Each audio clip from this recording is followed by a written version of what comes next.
உன் பொண்டாட்டி 700 ரூபா பணம் வச்சிருந்தா ஃப்ரிட்ஜ் மேல அதை எடுத்துட்டேன் சொல்லி விடாத. பாய் பாய். ஏன் காசு எடுத்தீங்க? என்னடா பொழுதன்னைக்கு ஆன்லைன்காரங்களுக்கு மட்டும் லிப்டிக் அது இதுவும் வாங்குது, புண்ணாக்கு வாங்க காசு கேட்டேன் தரமாட்டேன்ட்டு அதான் நான் எடுத்துக்கிட்டேன். திருடிட்டீங்களா? திருட்டு இல்லை, எடுத்தேன். அதுக்கு பேர் திருட்டுதான். உங்க மம்மிய காசு கொடுக்க சொல்லிரு. 700 காசு காசு எடுத்தது நீ பாத்தியா? எட்டி உங்க சண்டைக்கு நீ ஏன் என்ன இழுக்கிறமா? என்ன கூடாது அப்படின்னு சொல்லி இந்த மூஞ்சிக்கு இதெல்லாம் தேவையா? பொழுதனைக்கு சாணி அல்ற மூஞ்சிக்கு இதெல்லாம் வேணுமா? இதெல்லாம் தேவையா? சரி சரி சரி லிப்டிக் போட்டுக்கிட்டு வந்தாதான் சரி மாட்டி ரெண்டு பேரும் தெரியல.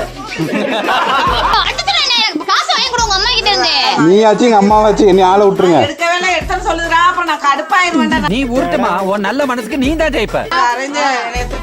நீ அதை கேட்க மாட்டேங்கிற. உன் முன்னாடி என்ன சப்போர்ட் எட்டி நான் வந்து இறங்குனே அம்மா தாண்டி 700 ரூபா வச்சிருந்தாங்க. வரட்டா?